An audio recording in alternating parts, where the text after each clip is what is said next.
Good evening and welcome to this week's episode of Sunday Night Live, your favorite automotive show where we talk about all of the issues that affect the customer experience at your store. Because the better the... Oh, no. All right, we've got some technical issues here today. Sean Reyes, who is on the show, is having internet connectivity issues. We tried a different way to log on, and that didn't work either. So then we decided we're going to go to Plan C. Has been forwarded to an automated.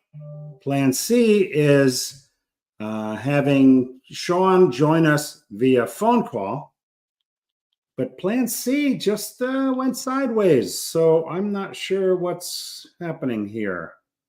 So just bear with us.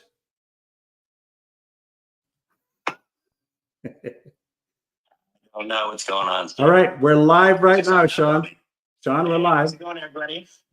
It's going great. I appreciate your patience, Paul. Thank you. No worries, man. You know what? It's indicative of the car business. Stuff happens, and we have to just kind of work around it.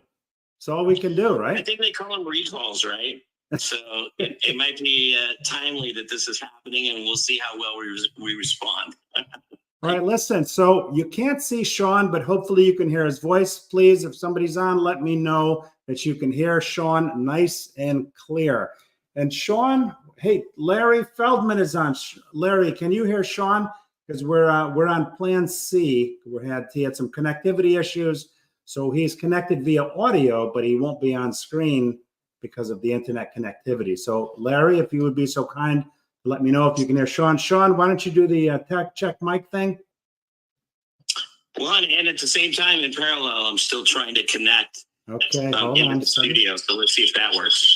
Okay, I'm going to add you to the screen. All right, let's see what happens here. There we go. All right. All right. See, I'm going to hang up and you got my audio, right? I have your audio. Yes. Perfect. Thank you, sir. Just in the nick of time. In the, let's see, the Bullwinkle cartoon, there's a part in one of the scenes where he says, the hero always arrives in the nick of time. So hopefully. Yeah, with my cape hanging out the car window. So, well, thank you for having me up on the show, Paul. I'm a huge fan. And again, been a long time supporter. I think I was here maybe on day one, but love everything you do for the fixed ops community, and love even more so the voice that you've given to the consumer at large, because that's really what this is all about. You know, we're all trying to figure out how it is we can do a better job to meet the needs of the consumer and vehicle owners, and at the same time make this a profitable opportunity for dealers. I mean, so that together with the guys like you and I and others that are really kind of bringing out the best of the best, I'm glad you had me on. Thank you.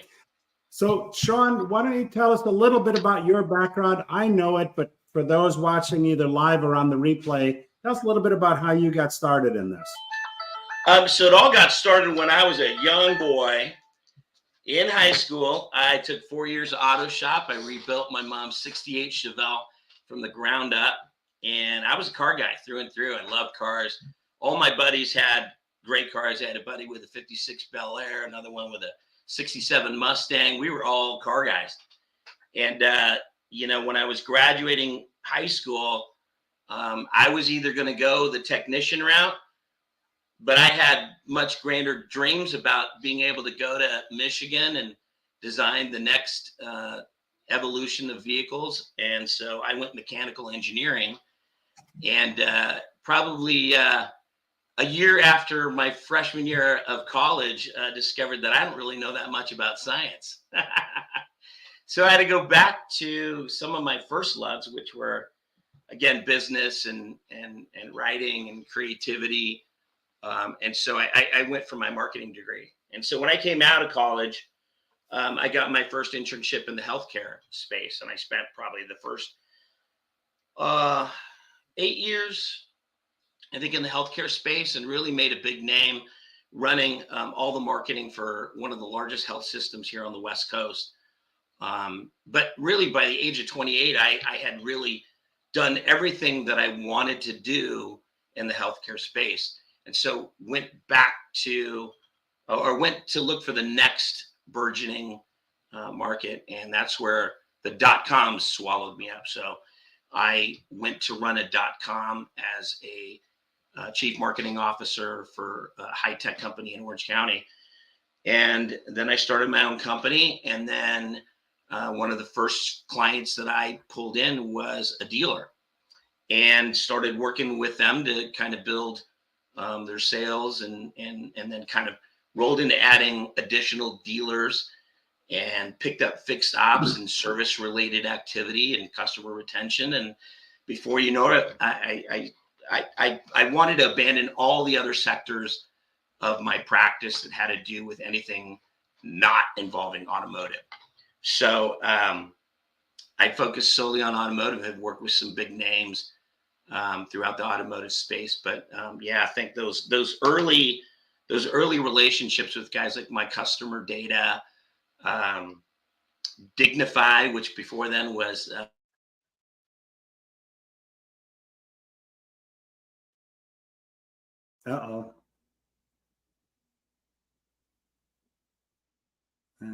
we have some buffering, Sean. I don't know if you can hear me.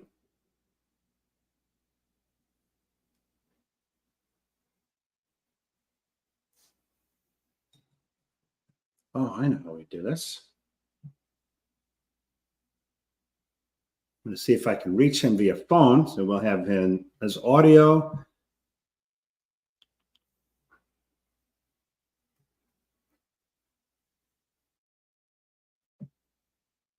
Your call has been forwarded. Okay, Sean, we have you on audio and we have you on phone. All right, we just lost you on the screen, but that's okay. We have you on audio. That's all that matters. Perfect. Right.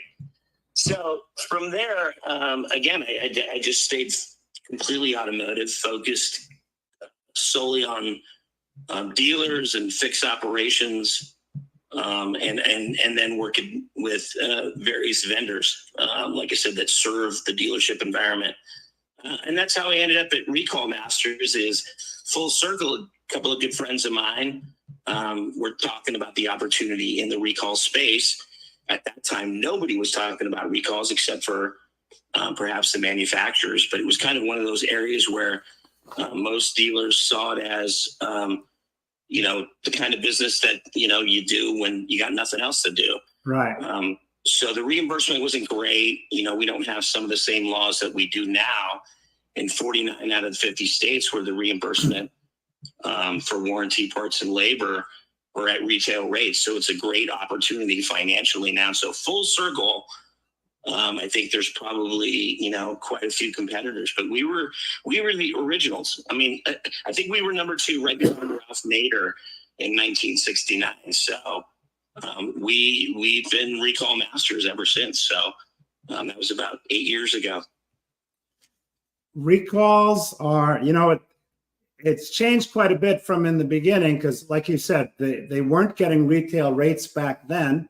So it was basically the type of work that the technician hated. They still aren't very fond of it to a large extent, but at least they're getting paid a little bit more than they were getting paid before. That's always, I guess, up for debate depending on which tech you talk to. Right. And at the moment, again, I would say not even at the moment. I think for a long while, dealers have always valued CP work, right? So all that where the customer has to open up their wallet, that's a very profitable business. And as these vehicles getting old, right? Like I think right now the average age of the vehicle is about 12.6 years old.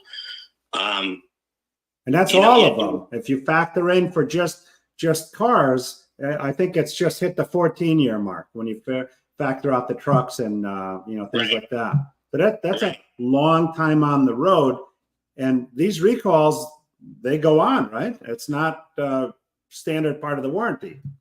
No, you can go back as far as, as 20 years on a recall. In fact, since we're really, you might see some numbers out there. So one in four vehicles on the road today have an open recall. But I think you've seen some others say, hey, it's more like 1 in 5. How could you say 1 in 4, Sean? And I factor in all of what we call the OEM.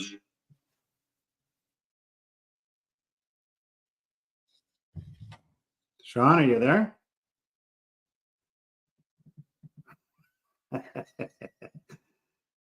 We lost him on video, and now I think we may have lost him on audio. Sean, I don't know if you can hear me. Nope. All right, let's give him a second to call back here. Wow, sometimes the stars just are not in alignment. So Squire Pettis, how are you, man? He says recalls are number 1, an opportunity to get a client in the store. 2, a chance to earn a client that may not have come to your store. And 3, a chance to, here comes Sean again. All righty, Sean, do we have audio? When the phones even work for you, I think I've got some bad karma going on around me. I think we're gonna have to recall your technology, man. Yeah, no, I'm gonna talk to Verizon, make sure that they're on my next set of recalls. Apparently, they're not working for you tonight. That's for sure. Yeah. So I was reading Squire Pettis' comment. He said recalls are 1, an opportunity to get a client in the store. 2, a chance to earn a client that may not have come to your store. And 3, a chance to possibly sell another car. 4, a chance to upsell. Factory, again, are they recalls? Well, they're not recalls in the sense that they're a NHTSA recall. Right.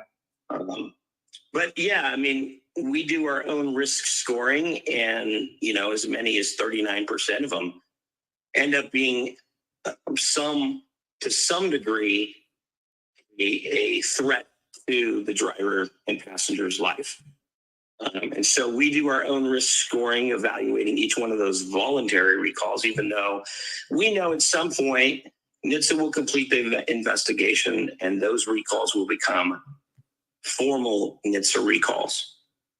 But they're in no way any less profitable than a NHTSA recall, because it's the OEM that's calling for the defect and the repair, and for those dealers that can service those brands.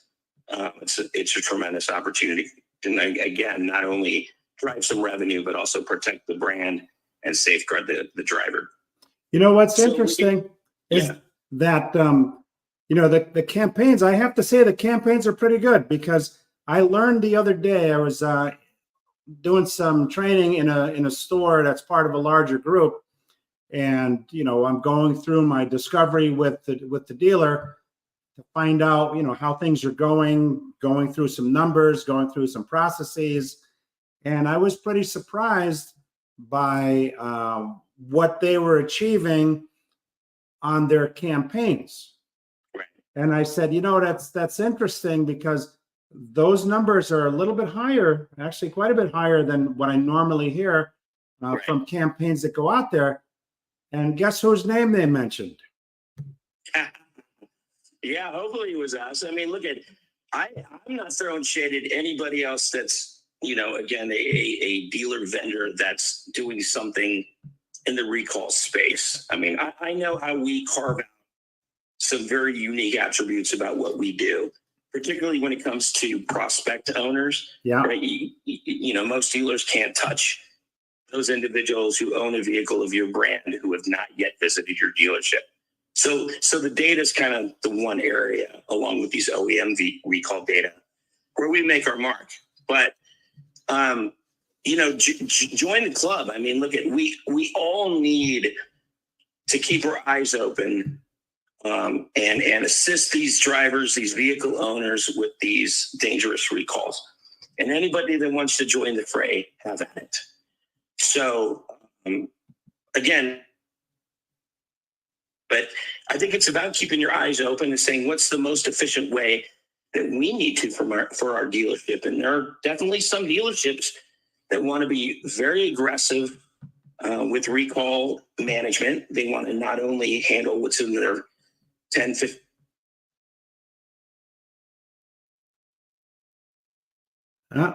I think we lost him again for a second.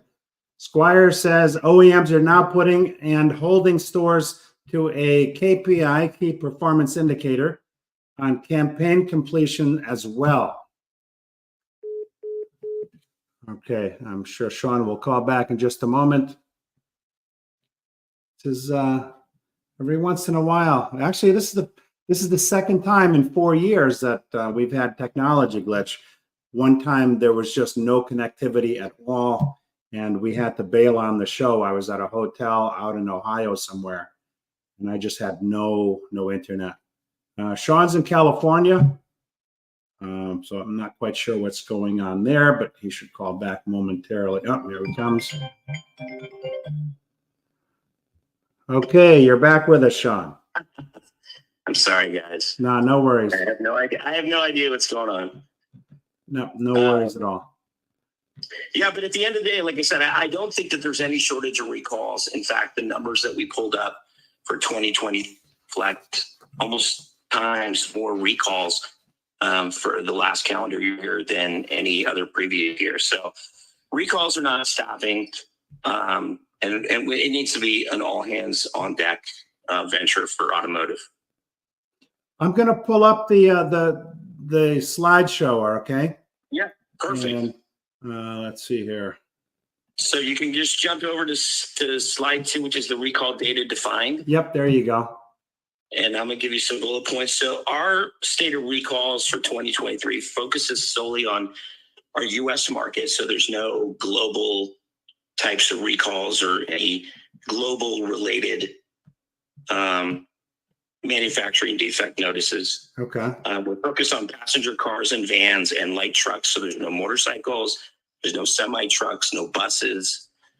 And they were all campaigns issued by NHTSA. So this does not include any of the OEM voluntaries. This is just NHTSA. Okay. Issued in calendar year 2023. And then some of the other extras that are in the report, but not consolidated or aggregated in this data, or some of the highlighted data points that I'm going to talk about, are those voluntary campaigns.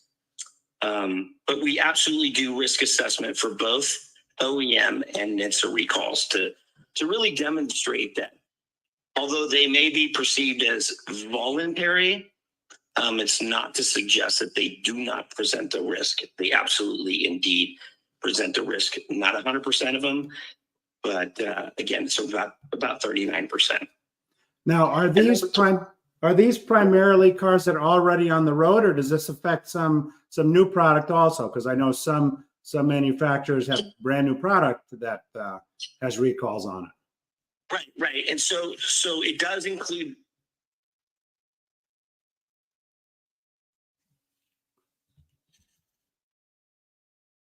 Oh, we lost them again. Once they hit the dock in the U.S., you can't sell them if they've got an open recall. But this would include any and all vehicles that are completed in terms of manufacturing, but could also indeed be sitting on the dealer lot.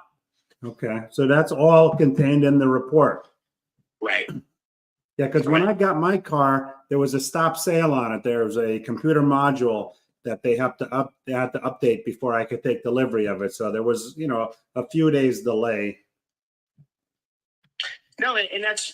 I mean, I think that's the least that the OEM and the dealer would do, right? Is to deliver a brand new vehicle free of recalls. I think that's pretty. I think that's the least that you could do is deliver a car that's not going to kill me today. The other little known fact is, and I'll just, again, I think most people understand that a used car, or what we call pre-owned, right? They can be sold with an open recall, and most states require some form of disclosure. It's usually a written disclosure, somewhere in that, that 10-inch stack of papers that you have to sign in the F&I office. Now, those are those strictly the cars that are voluntary recalls? Nope, those are NHTSA recalls too. Really? And this is the thing so we did a consumer survey a few years back, and this is where dealers are going to get burned. Their brand is going to get burned. When you sell a used car, you say, hey, legally, I can do it. Legally, yes. Legally, there's nothing that all you have to do is provide the written disclosures, get the customer's signature, right? And you're good. You're not going to stand, and that was really put in place for lemon laws that were then being used by the consumer to say, well, you never told me about the open recall. I'm bringing this car back. So those are really to protect the dealer from lemon laws. But it doesn't protect the dealer from any product liability. You always have product liability.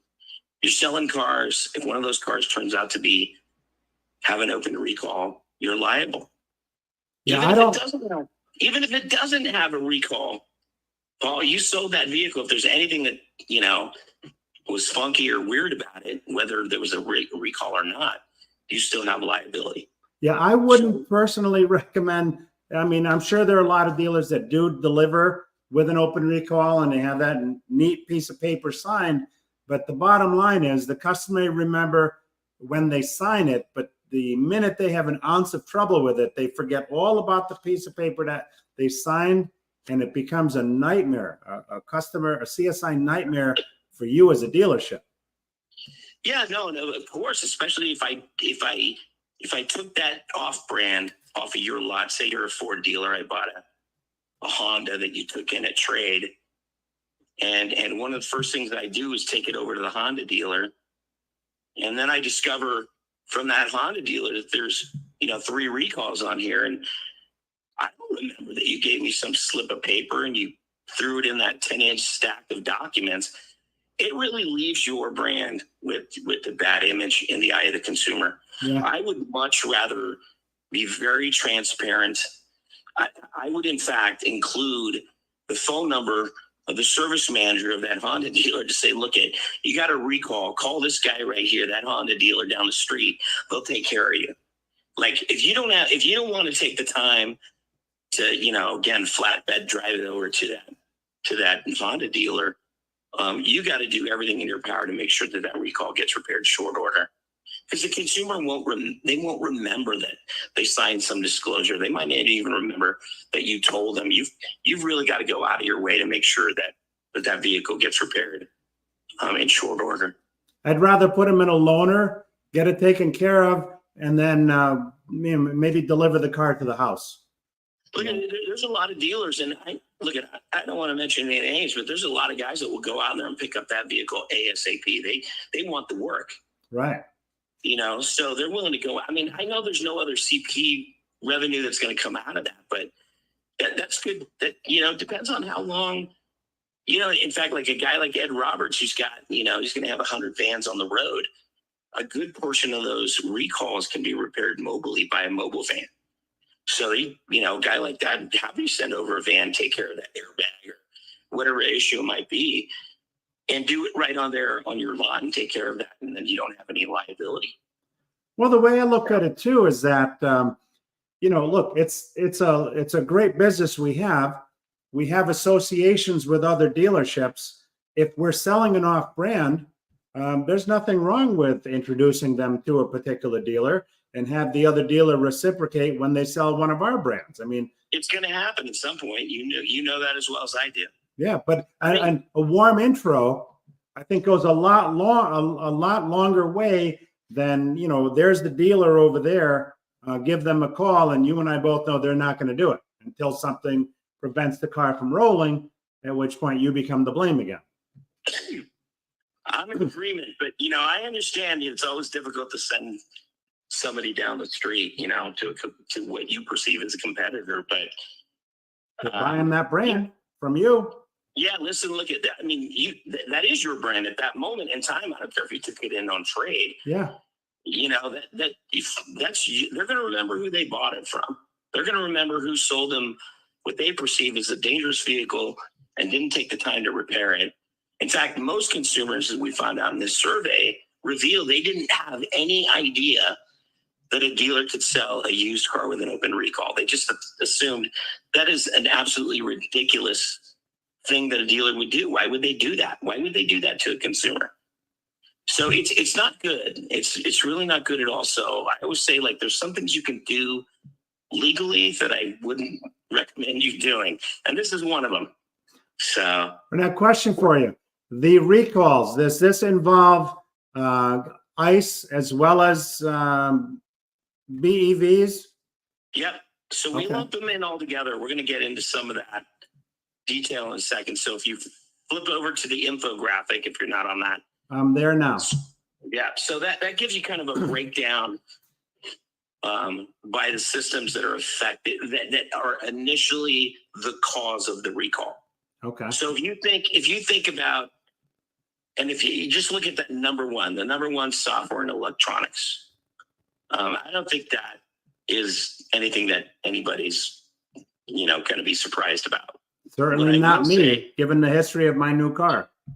No, it's exactly right. And here's the thing is, that's I don't know if you got an iPhone, but every time you need a little software update, which is pretty regular, cars are no different. I mean, it's software that's governing a lot of the primary functions of the automotive, of the vehicle, and a lot of safety standards are all written that require sensors, right? Little plastic parts that could break, that have to handle the rigors of the road day in and day out.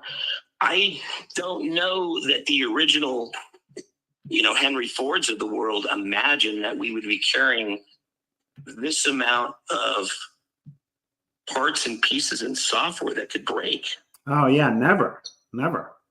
No, it was supposed to be transportation from point A to point B. Now we've turned it into, it's almost like an iPhone on wheels now, right? Yeah. So, and in fact, there was another scary recall. I can't recall the brand, so I'm not going to try to stretch for that. But their automatic braking system had failed, and whether it was because of sensors or something in the software, the vehicles were just slamming on the brakes just for no good reason. We'd see, rolling piece of paper on the side of the road. And this collision avoidance automated braking system would just slam on the brakes, and it was ending up in rear collisions. And, so we're handing over a lot of the automotive functionality. And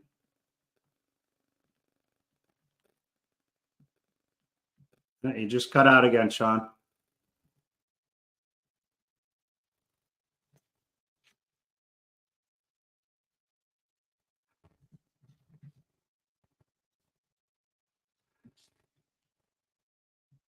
Seem to be at the 12-minute mark, which my phone does the same thing in the car. All right, so he should be calling back in a moment here.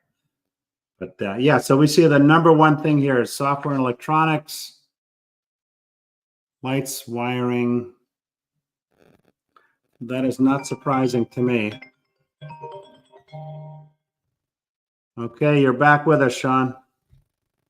I'm going to give you $10 every time that happens. Okay. You know what's funny is what's a rich man. Hold on. What's interesting is that it was at about the 12-minute mark. Okay, and when my phone is connected to my car, I too have Verizon.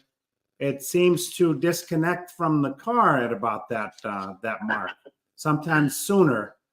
So so I'm not sure if my issue is an iPhone issue or if it's a Verizon issue or a combination of the three to include the OEM. Well, I'm gonna just stick to what I know, which is automotive, and I'm not gonna get into the high tech world of Verizon's wireless system to figure out what's going on here. But so we're talking about the automatic stopping thing causing rear end collisions. How big a problem?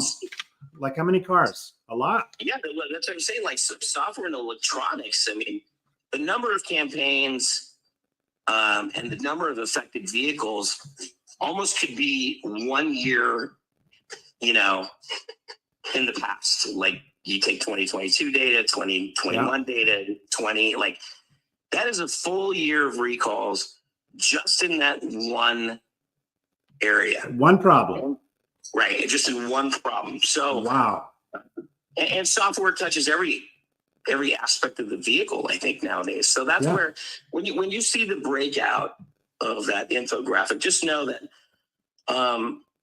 again, software and electronics is going to govern most of those other areas, but those other areas like airbags, steering, and suspension, they are isolated to the, to the moving parts and the parts themselves. Yeah. It's not going to be software and electronics. But why software and electronics? Because I look at that as that's the mobile opportunity for me. I mean, for all dealers, like if you're out there looking to drive revenue in terms of recalls, and it's a young technician with a laptop and an extra loaner car, you can go after a lot of business because a lot of it is software and electronics, little plastic components that break and things like that. So switch over to the next slide. You'll see kind of just a comparison of 23 to 22. Okay. A real phenomenal number that opened up my eyes is the amount of recalls that were remedied, which is 49%. So in 2023, we had all those recalls. By the time we reached May, when I did the report, and that's what we're doing every year, we wait till May because NHTSA finishes their audit at the end of March, and it gives me a month to tabulate all of my data and correlate with what NHTSA has. We did a phenomenal job as an industry addressing, the recalls that were issued in 23. So almost half of the vehicles, half of the recalls were taken care of, which is beautiful. The problem is you layer the other half that we haven't done on top of the previous years that we haven't done. And that's how you get to this amazing number of, 1 in 4 vehicles on the road today have an open recall. So we're doing a better job at it, but I think the thing that we're having to combat against is owner fatigue. Yeah. Like, if you and I both, we're busy guys. I don't really have a whole lot of time to take in my vehicle for servicing. I need tires, I need windshield wipers, I need a bunch of stuff. And then I got this recall notice, and okay, I guess I'll take care of that too. So I got my vehicle in the shop for 2 days, 3 days, I get it back. And then 3 weeks later, I get another notice that I've got another recall. And that's not unique. That's happening to a lot of vehicle owners, especially if you look at the numbers that came out of Ford for 23. Like a lot of recalls, multiple vehicles having multiple recalls, and that's exhausting for the consumer. So a lot of those recalls will never get repaired if they don't ever visit the dealership. They're ignoring any communications that they may have. In fact, in most instances, the dealers can't even reach these owners because the vehicles either changed hands or they stopped servicing with the dealer a long time ago, and maybe their phone doesn't work, their email doesn't work, they've moved, they changed their phone numbers, etc. So, most consumers don't even realize that they have an open recall, and that's kind of what we do. Is we aggregate. We probably have the single largest vehicle owner database in the nation, outside of the DMV, and that's what we do. Is we aggregate that data and then we put it through a digital forensic process to find out where the last set of transactions were that correlate with the VIN, to then say within some certainty, we know who this owner is and we know where they live, and we know we can communicate with them in some form or fashion. Well, I guess I must be pretty fortunate. I've had issues with my car, electronic issues. I haven't had much in the way of recalls in my car in about the year and a half that I've owned it. But I've been, like you, I'm crazy busy. I'm either traveling or I'm in my home office working. And I've been very fortunate that my dealer has been so accommodating. Okay, Premier Subaru in Brantford, Connecticut. Right. They've come to my house to pick up my car for stuff that was warranty-related items, and they bring me a loaner car. They wash my car before they bring it back. That's service, right? And there's not a lot of stores that offer that level of service, but it gives them the opportunity to wow a customer and to get a whole bunch more listen, customers. And you're a lifer, Paul. I mean, the dealership environment, it doesn't surprise me if you didn't go sit in a waiting room every now and then just to, be close to the action. But, there's a lot of consumers. In fact, when you look at the age of the vehicle that is serviced at a dealership versus the aftermarket, there's a big gap. There's a huge gap.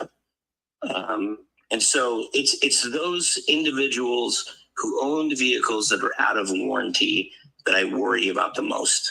How are you going to reach, that third owner of the Honda Civic? Right.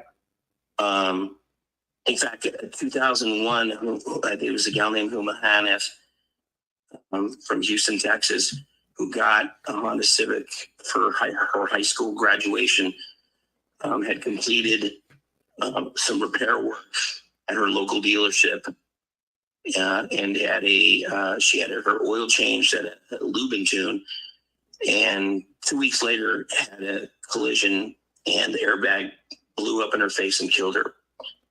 Wow. And a horrible, horrible story. The family then went on to sue the dealer that sold her the vehicle. They sued Takata, they sued Honda, and they sued the lube and tune who had performed the quote unquote safety inspection, which did not include recalls. It was just a, basic 15 point. Right. Do you have enough brake fluid? You're good. Your windshield wipers are good. So it's changed a lot of the laws in places like Texas and Houston. And it's, we live in a very litigious environment. Oh, huge. You need to have some kind of, and it doesn't have to be us, Paul. I'm telling you, I am so serious about this. Every dealer needs to be checking every vehicle in the service lane every time. When we sign on a new dealer, we perform instantly an assessment of, what's your current service record for checking recalls. And we see anywhere between 2 to 6% of all dealers miss an open recall that comes through their service lane. It wouldn't surprise me. And that's just, it's a busy day in a service environment. And for whatever reason, you missed it, or maybe you didn't have parts available, or maybe it was sitting with a remedy that had not yet been prescribed by the OEM. But then there was no follow-up. There was no, hey, you were in 2 weeks ago. And I invite all dealers. In fact, I'm going to do this free for all the listeners tonight. If you want to take any service declines that are 2 to 5 months old, I will run each one of those VINs absolutely free and check for a recall.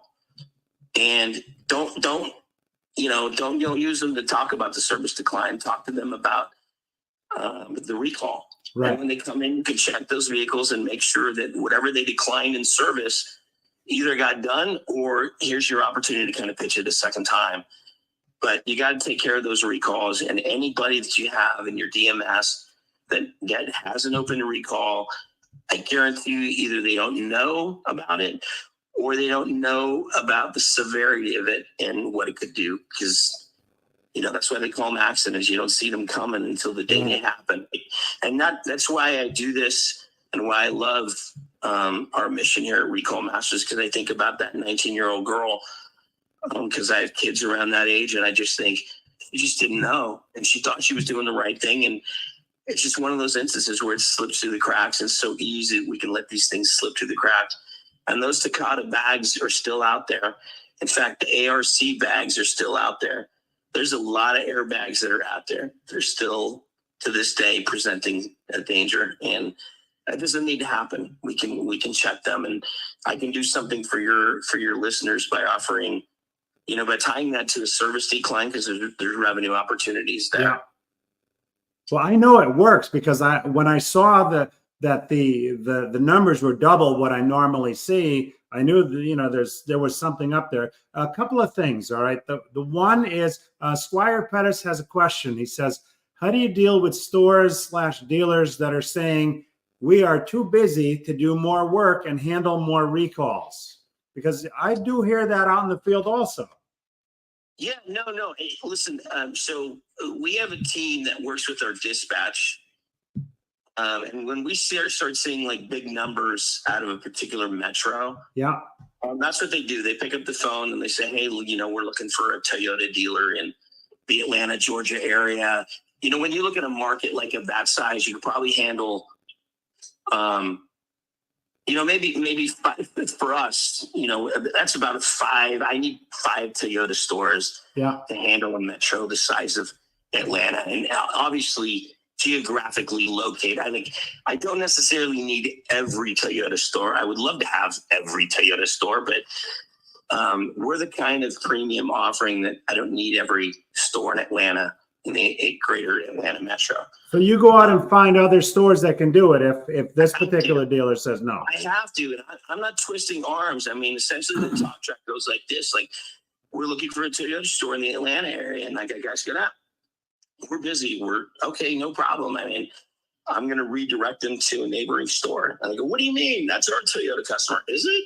Because if that's not you, if they were your Toyota customer, they wouldn't have this problem. Right. And then they're calling me, they're calling our dispatch unit saying, I need help. Do you know a Toyota store in the greater Atlanta area that can assist me with this? Because every time I call, they don't even pick up the phone. They don't answer my voicemail. They don't return my calls. And we know that's just what happens in the dealership world, which is why we do all the heavy lifting for the dealership. When we sign on a dealer, we do it all the data, all the technology, all the communications. We have a centralized contact center that's US based, that is bilingual. We pick up the phone and we talk to that customer. We walk them through what went wrong. What's this recall all about? We answer the phone like we're the dealer. Right. So we say, like, Paul Meyer's Toyota recall department, how may I help you? And we walk them through all the amenities that your dealership offers to make sure that recall gets repaired. So if you want to offer loaners, you want to do that, that's great. We can do that too. If you don't offer loaners, that's fine. We can deal with an Uber or shuttle or whatever you want. But you got to get those consumers in. You got to have live people pick up the phone. You got to be able to ask and answer questions for the consumer. That's what they need. That's that last mile. That's why, let's just be honest. The OEMs have been handling recalls. I would say, while they've done yeoman's work, they're not killing it. I mean, right. It's like 1 in 4 cars on the road today with an open recall. How's it working for you? How's that process that's working for you? I have a question for you. So it's not for everybody. I'm going to just finish answering that question. Okay. I'm okay. I'm not here to twist arms. I'm looking for dealers that recognize what the opportunity is and whether they want service revenue, because 52% of these customers go and opt in for CP work. And that's what you want. A couple of questions. So now,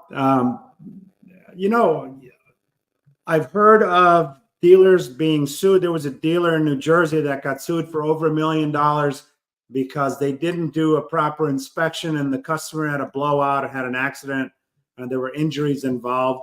So there was a massive lawsuit there. But, these things, they kind of fade from view there for a while. But it's interesting what you mentioned about the unfortunate situation where the young lady died. There are dealers that turn away warranty work. And those dealers go to other stores and wait God knows how long sometimes. But if you're a dealer out there listening to this, I want you to be aware of that. If you turn somebody away, does that not add them to the liability pool if it takes them longer to get it done somewhere else? I mean, we're not lawyers, but... Yeah, no, I this is where you got to go to your counsel, but I don't think, listen, I mean, you're supposed to be doing this work. I think that's in your... It's in the agreement. It's in your agreement. But there's still... Work, but Right. You schedule people out, 6 weeks in advance, and then they forget, like, well, I guess they didn't come back or they didn't come in. Like, Right. I don't think that's an appropriate response. Like I said, I think every dealer needs to look and say, how do we, like, if I had a customer say, look, I'm interested in buying a car today.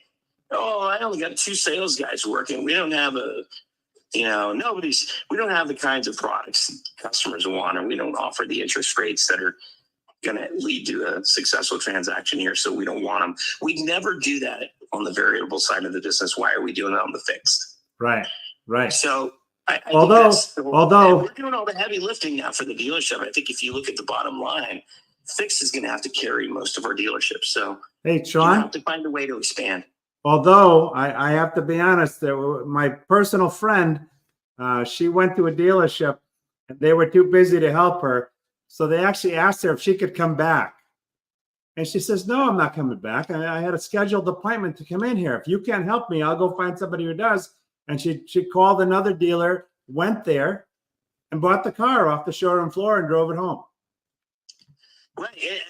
Another one is, you've got a dangerous recall. We got to take care of this. And the customer agrees. And then you come back and go, never mind, we don't have the parts in stock. So come back. We'll call you when the parts are in stock. I mean, parts availability is a huge issue. I understand that. I'm not saying that parts won't ever be a problem. But you want to really, but it is. And that's the reality is so that's the one thing we do is suppress all the data related to recalls where parts are not available. So you never have to worry about that we're communicating to the consumer and parts aren't available. Your team may not know that if you've got your BDC answering these questions, and I've seen it. Listen, we do a lot of, calling into dealerships just to find out how do they answer questions about recalls. Right. And I'm telling you, it's not great. It's not great. And I know they're doing their best because your staff's running around, but I mean, there's a lot of data we have to communicate to those owners, and it's rewritten in a way that the average consumer can understand what the recall is about. And that's how we drive our response rates so high. And we the typical OEM campaign runs a little bit less than 2%. And we're significantly more than that. I don't want to give away our number, but we're significantly larger. Yeah. And that's why we turn around to dealers and we offer them a 5-to-1 ROI guarantee that you give me $1 and I'm going to give you 5 back. And until I can hit that number, your billing is suspended. We won't bill you a dime until we get to that number. On average, we're hitting anywhere between $12 and $15 to 1. Based on the brand. So, and I know I could turn that around, for dealers that are looking for older model vehicles. We just did a campaign specifically for a Lexus dealer that wanted to go after older model vehicles, out of warranty vehicles. And the numbers are ecstatic. I have a case study that I can share with your members on that. They email me. Question. So let's get charged up about another facet here. Electric vehicles, right? I would imagine that the recall conversations of incoming calls probably go as well as calling a sales department to get information on an EV. Talk to us a little bit about the recalls on the EV side of things, since that's something that's budding, we'll say. Well, yeah, fast forward over to I have a specific slide that shows we're on Tesla. Yeah. Yeah, it's like, if you're there yet. Yeah. So, there was this moment where we all believed that we'd have these over-the-air software updates, and you wouldn't really have recalls that needed some technician to, get under the hood and fix something. That you just, send a little packet of ones and zeros and it fixed everything. And that's really not the reality. I mean, I think Tesla's probably done as well as any manufacturer in terms of, being able to resolve a good number of the recalls through software updates. But the reality is you still need a technician intervention in most of these where that requires an inspection. So if you ever see the word inspection, that is something where absolutely, I mean, you're going to get reimbursed on that inspection, which could be done even if the recall can't be repaired remotely by your mobile team in a consumer's driveway. The inspection part could be, Right. and this is helping increasing trip value, which is like the question, guys like Ed Roberts keep asking me, which is how do we increase trip value? I got to drive 20 miles to a consumer's location. How do I maximize the revenue that I'm getting out of a consumer? Well, I'd be checking for recalls and I'd be getting paid on every recall I can repair there. And I'd be getting reimbursed on all the inspections that I could do remotely as well.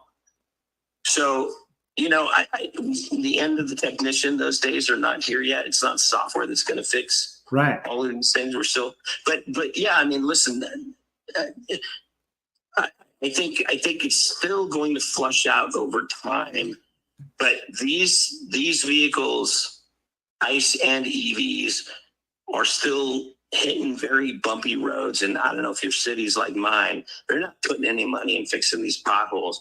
So a lot of these repairs are still going to be very mechanical in nature, still going to require a technician, still going to require parts and replacement, and that's not going away. If we can resolve 80% of these recalls through software updates, that'll really help take the load off of us for sure, because the volume is we just turned that corner this year, Paul. So those numbers are escaping us. And if software can help resolve some of this, that's great, because there's still a lot of work to be done. I don't know if you know the answer to this or not, but there are a number of states going after right to repair. Are they going after warranty work? Is that what they're going after?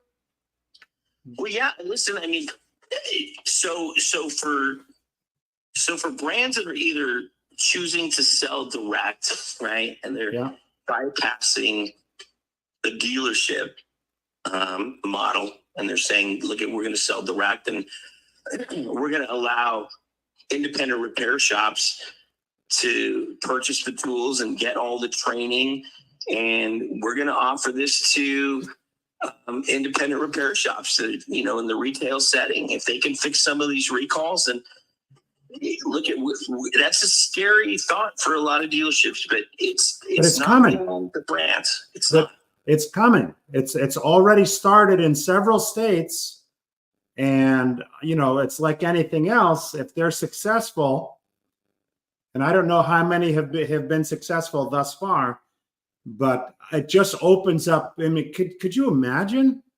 We're already losing 7 and 10 to the aftermarket. And one of the things that a number of OEMs are very excited about in a warped kind of way is the fact that we're still bringing the people back because there's that hook known as the warranty. But if that starts to get penetrated by some larger aftermarket groups, and there are some very successful ones out there, the Firestones, the Goodyears, the Midases.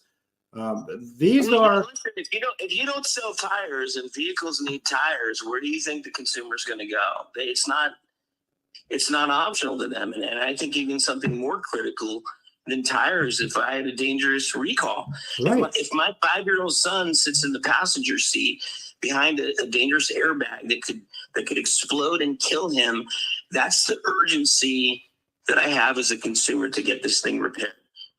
And dealers need to be able to respond to that quickly.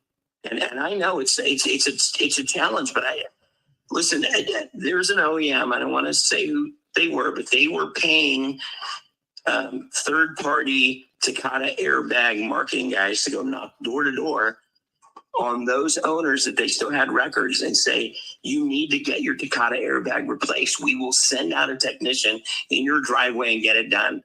That's because the fines that OEMs were facing related to Takata compliance that were levied upon them by NHTSA are no joke. They are millions and millions of dollars.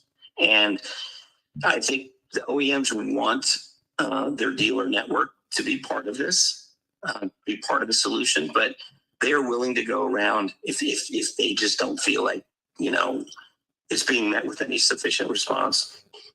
Let me ask you a question. The people that are dying from these airbags going off, is this an airbag that's going off with more force than a typical airbag goes off? Or is it just the surprise of it going off and they're not wearing a seatbelt? What's causing that?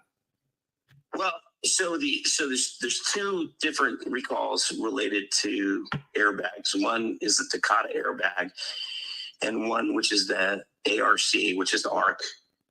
Separate recalls, but I mean it might as well be a mirror image. So in the Takata case, they were using ammonium nitrate. That ammonium nitrate gas to fill those airbags.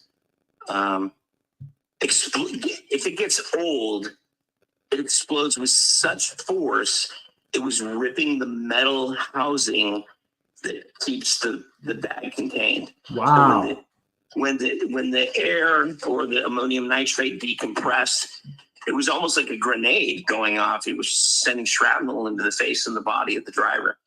Now in the ARC recall, which was, again, Takata goes through this major recall. They file bankruptcy. ARC steps in. They said, we're going to create better airbags and we're going to fill this need. So they have 57 million airbags out there to take care of, the vacuum that Takata left. And unfortunately, they had poor welding of their metal housing, and that welding, there was debris that was left in the chamber. And so, the airbag, by the gases that were released, the ammonium nitrate wasn't bad. It was these welding particles that were inside those ARC airbags that caused the problem. And thankfully so, it hasn't killed more people than, Right. It's certainly a scary thought that you could be sitting and a hand grenade is, 2 feet away from you. Yeah, So no, that's crazy because the numbers haven't big enough that I think the average, like if you knew every other car was happening, I think people would be freaked out. But so the numbers have not been bad, but you just don't want to be that person that it happens to. I'm sure, that family in Houston never suspected that their daughter, would be driving one of those vehicles and on that particular day, that this would happen to them. the Squire said some of the settlements are in the hundreds of millions. Oh yeah, for sure. I'm going to say billion. I mean, it's $1 billion. The recall business is $1 billion. I think. I think when you talk about the damage it could do to your brand, I think you're talking about the trillions of dollars. Yeah, forget it. Yeah. So there's a lot at stake here to get it right. I'm sure, as much as the OEMs don't want manufacturing defects, I think defects are just a natural offset of the manufacturing process. I think consumers know that as well. Yeah. Unfortunately, I just think, we could probably do a better job at mitigating the amount of things that we're adding to vehicles before they've been thoroughly tested. And the autopilot testing or feature that Elon Musk unveiled in the Tesla is proof of that. Like, they were so anxious to get that feature out, they didn't really properly test it, and they used Americans and American roads and highways as the testing ground for that. And that's not good for our auto industry. That, that's all the stuff that we fought, when Ralph Nader and the Chevy Corvair fiasco. I mean, that's 1969 stuff. Why are we going back to that model? Because, we don't learn. It's not good for the industry. It's really not. We don't learn. We don't learn from the past. No, but listen, I think a lot of us, in this industry just think, well, we can just clean it up. Let's sell today and we'll clean it up later.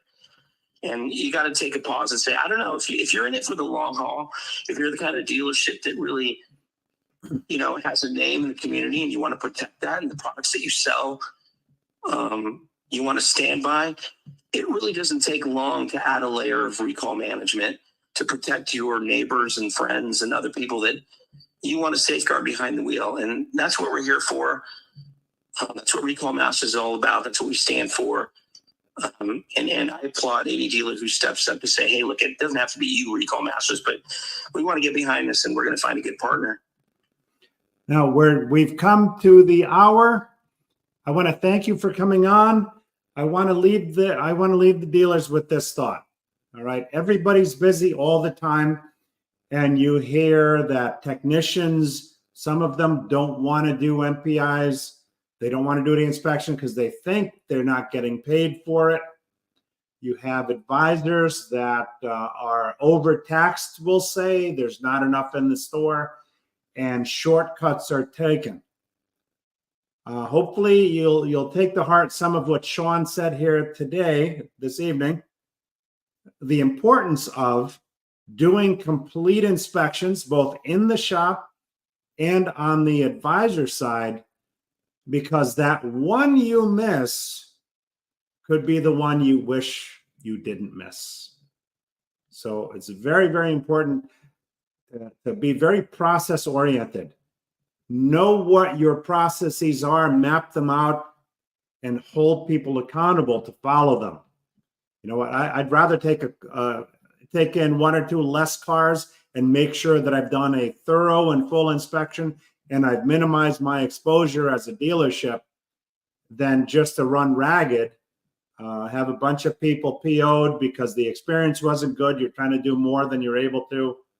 Sometimes you need to shut off the spigot if the water's coming out too fast. Yeah, no, certainly.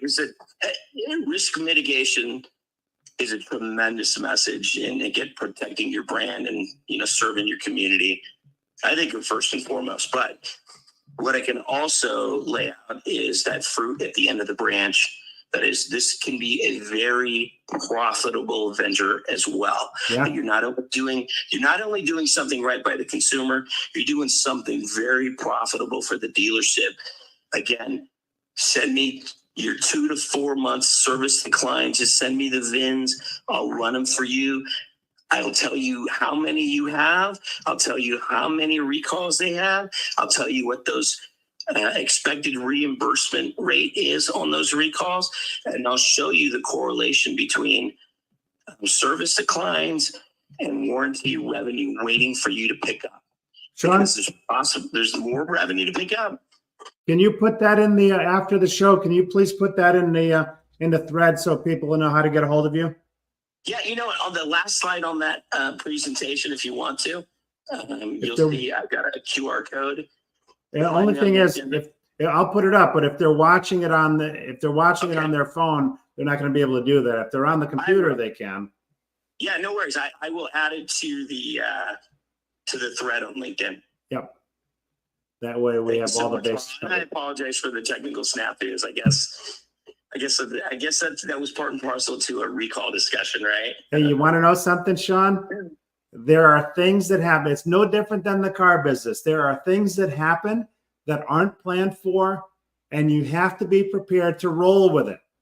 The first issue I rolled with, the second one didn't work, we rolled with, and guess what? This was the first time that we did a show like this where the guest is calling in on audio and they're not on the screen. So we know that we are prepared for every contingency, and you need to be prepared for every contingency at your store.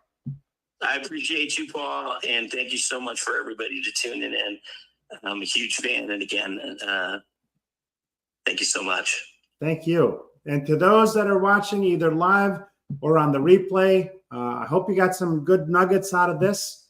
Hope you have a safe and successful next week, and we'll see you next week on Sunday Night Live.